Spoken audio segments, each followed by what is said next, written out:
Hey everyone, welcome back to the channel. So I got asked about making a flag case for a good friend and a co-worker for his father who passed away about a year ago.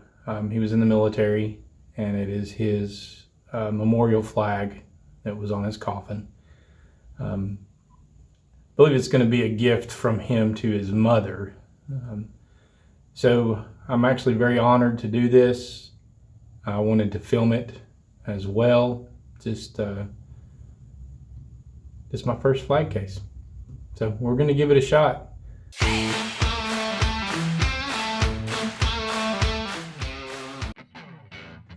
So let's go ahead and get us a couple of flat edges here, one flat face and one flat edge, so I can run it through the table saw.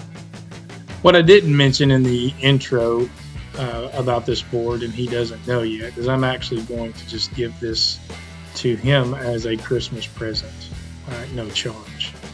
I felt like it's the right thing to do. Probably one of the most decent human beings you could ever meet, and just an all-around nice guy.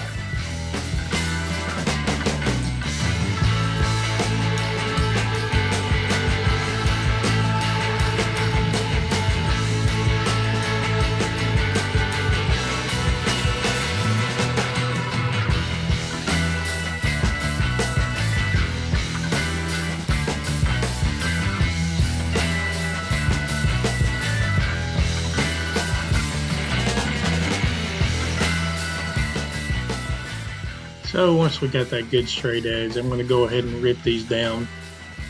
Going by the flag thickness, and each flag can be a little different, so make sure you measure yours before you do this. We're looking at 3 3/4 total inches, because you got to account for the glass as well as the backing. So I'm going to go ahead and rip all these boards down to 3 3/4 inches. One thing I did purchase, which was a very good deal, especially making something like this, but for more projects in the future, is this Infinity Tools vertical router sled. Makes pretty short work of getting these angles. I didn't film all of them here, but you have to cut, of course, the top of your shoulder boards at a 90-degree angle, and then your ends of your short boards and both ends of your long boards at 67.5 degrees. That's going to give you your full 180. Pretty difficult angle to cut unless you have a jig of some type. This one you can make your own. I just didn't find it productive to take the time to make my own. It was easier just to buy one. Works very well. I will leave a link in the description. So I like to dry fit everything just to make sure. I'll even put it in a band clamp just to make sure everything's going to line up properly before I cut my grooves for my glass. I do blade kerf grooves. It's 1/8 of an inch standard blade kerf, and it's easier just to get 1/8 inch glass. It's a lot lighter too. So I just do one single pass, and I do right at 1/4 of an inch deep on each one as well.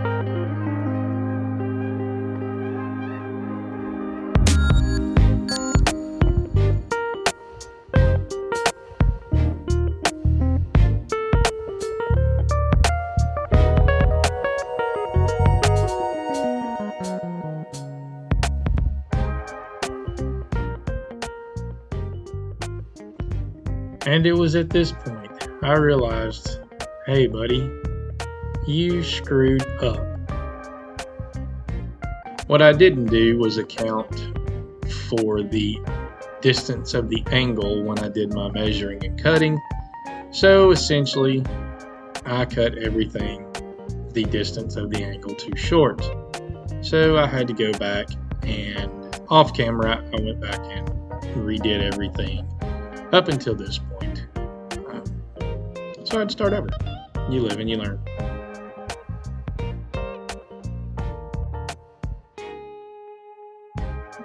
Something else you will notice, my second mistake, because I actually messed up the measurement on the repeat and ended up cutting the boards too short overall.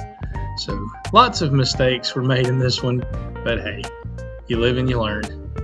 So you'll see a big difference between what the boards actually look like here and then what they look like in the finished product. That's because I had to cut everything a third time. But at least third time was a charm. And I also have to say that the material I used for the final product ended up looking a lot better in hindsight. So I guess the mistakes made actually turned out to be a better looking product in the end.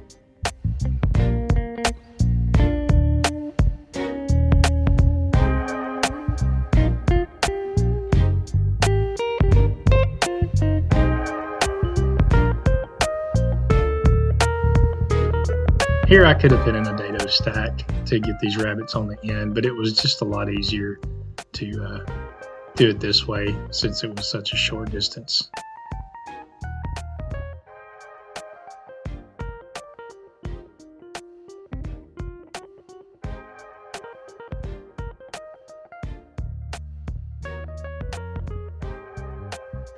So basically here what you're going to see is a silent me because someone forgot to pair their microphone with their phone, their Bluetooth, when they started talking. But basically, what I'm telling you is that you see some different background between these two because this spanned me moving a lot of equipment into my new shop.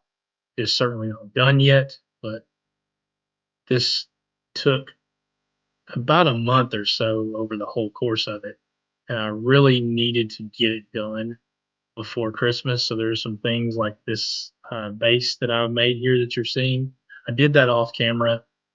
Quite frankly, I just didn't have time to set up and shoot because I wanted to make sure I could give this to him by Christmas Eve, as well as the taping up here and gluing and putting the splines in the case. I use a pretty simple method to put my splines in. I actually just use my biscuit joiner. It works out great, super fast, and I didn't have to build a jig for it or buy one, so it works out really well. So I'm going to go ahead and use my flush cut saw here and trim off the splines and then do a good little sanding. Still have some glue residue I need to get rid of. I also rounded over the top 90-degree angle just to look a little better. Here I'm going to go ahead and attach this base. Basically, I'm just going to set it up here and clamp it in place, and then I'm going to pre-drill and then countersink an area. I'm just simply going to run some 1¼ screws, 4 of them, 2 on each end, just to secure this to the base.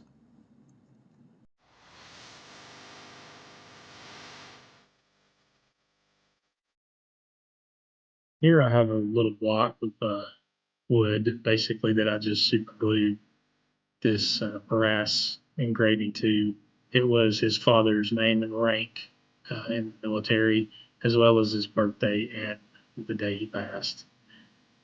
Here's the final fit, and just wanted to make sure that it was going to fit before I went ahead and put the finish on. One thing I used here that I've never used in the past was Rubio Monocoat, and I have to say I'm quite pleased with it.